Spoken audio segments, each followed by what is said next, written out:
तो आइए दोस्तों, आज की इस वीडियो में हम बात करेंगे जो भी स्टूडेंट फोकानिया और मौलवी दोनों के लिए है, यानी कि जो 2022 में एग्जाम देंगे, मौलवी हो चाहे फोकानिया का, उनके जो हिंदी में 10 नंबर में जो सवालात पूछे जाते हैं उन क्वेश्चन को लेकर आया हूँ।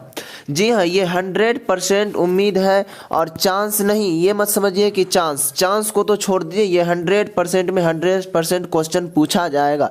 इसीलिए आप सभी के लिए इसको जिंदा मार्क समझिए और 10 मार्क आपका फ्री ऑफ कॉस्ट मिल जाएगा। तो चलिए हम वीडियो को शुरू करते हैं। शुरू करने से पहले आपसे एक छोटा सा रिक्वेस्ट है, अगर इस चैनल पर पहली बार आए हुए हैं तो इस चैनल को ज़रूर सब्सक्राइब कर लीजिए और बेल आइकन को प्रेस कर लीजिए ताकि मैं कोई भी वीडियो डालूं तो सबसे पहले आप तक पहुंचे। और वीडियो पसंद आए तो लाइक ज़रूर कीजिएगा। तो आइए साथियों, देखेंगे जैसा कि इस क्वेश्चन में मैं क्या बताने जा रहा हूं कि मैं कह रहा हूं कि जिंदा मार्क है ये 10 नंबर का।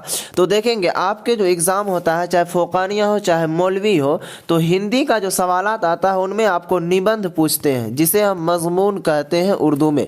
तो निबंध जो पूछते हैं आपको, तो उस पर कहता है निबंध लिखने के लिए कोई एक टॉपिक दे दिया जाएगा, उसमें 4 या 5 टॉपिक दे दिया जाएगा, उसमें से किसी एक टॉपिक पर आपको बोलेगा निबंध लिखने के लिए। तो चलिए आज हम 2 टॉपिक पर आपको बताएंगे निबंध लिखने के लिए। ये फोकानिया और मौलवी दोनों स्टूडेंट के लिए है। तो चलिए हम दिखाते हैं आज क्या क्या चीज़ पर हम निबंध लिखने वाले हैं। देखेंगे साथियों, जिस तरह अभी प्रदूषण की समस्या बहुत ही काफ़ी ज़्यादा है, तो प्रदूषण के ऊपर आपको कह देगा कि निबंध लिखने के लिए, तो आपको डायरेक्टली निबंध जो लिखना है इस टाइप से लिखना है, नीचे दिया हुआ। चलिए बताते हैं प्रदूषण की समस्या। चलिए देखेंगे यहाँ आपको किस टाइप से लिखना, कहना कि विज्ञान के इस युग में मानव को जहाँ कुछ वरदान मिले हैं वहाँ कुछ अभिशाप भी मिले हैं। प्रदूषण भी एक ऐसा ही अभिशाप है जो विज्ञान की कोख से जन्मा है और जिसे सहने के लिए अधिकांश जनता मजबूर है। जी हाँ साथियों, आप वीडियो के अंतिम तक बने रहेंगे और अंतिम में आपको मैं एक ट्रिक दूंगा जिससे आप बिल्कुल आसानी से लिख सकते हैं। और चलिए यहाँ देखेंगे, कह रहा प्रदूषण का अर्थ है प्राकृतिक संतुलन में दोष पैदा होना, न शुद्ध वायु मिलना, न शुद्ध जल मिलना, न शुद्ध खाद्य मिलना, न शांत वातावरण मिलना। प्रदूषण कई प्रकार का होता है। प्रमुख प्रदूषण है वायु प्रदूषण, जल प्रदूषण और ध्वनि प्रदूषण। आपको इस टाइप से लिखना है और प्रैक्टिस करना। कह रहा प्रदूषण के कारण मानव के स्वस्थीय जीवन को खतरा पैदा हो गया है। खुली हवा में लंबी सांस लेने तक को तरस गया। मनुष्य गंदे जल के कारण कई बीमारियां पैदा हो जाती हैं। आगे है कि भोपाल गैस कारखाना से ऋषि गैस के कारण हजारों लोग मर गए, कितने अपंग हो गए। पर्यावरण प्रदूषण के कारण न समय पर वर्षा होती है, न सर्दी गर्मी का चक्र ठीक चलता है। सूखा, बाढ़, ओला आदि प्राकृतिक प्रकोपों का भी कारण प्रदूषण ही है। चलेंगे आगे, कह रहा प्रदूषण को बढ़ाने में कल कारखाने, वैज्ञानिक संसाधनों का अधिकाधिक प्रयोग, फ्रिज, कूलर, वातानुकूल ऊर्जा संयंत्र आदि दोषी हैं। प्राकृतिक संतुलन का बिगड़ना भी प्रदूषण का मुख्य कारण है। वृक्षों को अंधाधुंध काटने से मौसम का चक्र बिगड़ा है। उसके बाद है कि घनी आबादी वाले क्षेत्रों में हरियाली न होने से भी प्रदूषण बढ़ा है। आगे कह रहा विभिन्न प्रकार के प्रदूषणों से बचने के लिए हमें चाहिए कि अधिकाधिक वृक्ष लगाए जाए, हरियाली की मात्रा अधिक हो, सड़कों के किनारे घने वृक्ष हों, आबादी वाले क्षेत्र खुले हों, हवादार हो, हरियाली से ओत प्रोत हों। कल कारखाने को आबादी से दूर रखना चाहिए और उनसे निकले मल को नष्ट करने का उपाय सोचना चाहिए। तो जी हाँ साथियों, जैसा कि आप सभी ने इनको पढ़ा, मुझे जहां तक लग रहा आपको अभी तक कुछ भी समझ में नहीं आया होगा। तो देखेंगे प्रदूषण के बारे में आप समझिए।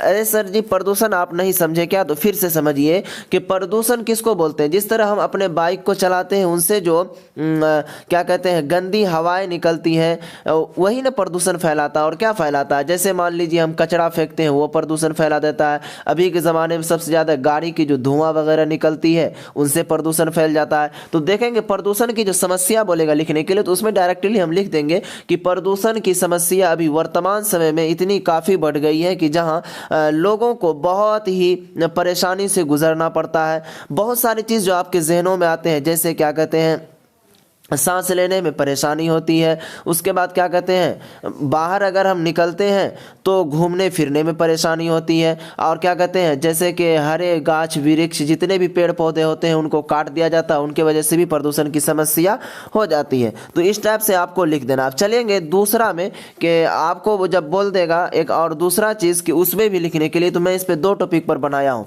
तो एक हो गया प्रदूषण की समस्या पर, और चलिए दूसरा देखिए कौन सा टॉपिक है।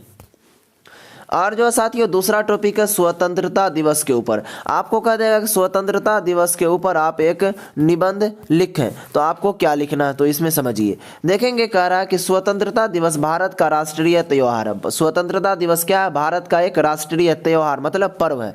यह प्रति वर्ष 15 अगस्त को मनाया जाता है। कड़े संघर्ष और उसके बाद कह रहा कड़े संघर्ष और असंख्य बलिदान के बाद भी इसी दिन सन 1947 ईस्वी में भारत अंग्रेजों की गुलामी से आज़ाद हुआ। अतः प्रति वर्ष यह दिन पवित्र ऐतिहासिक पर्व के रूप में मनाया जाता है। 15 अगस्त की सुबह प्रभात फेरी होती है।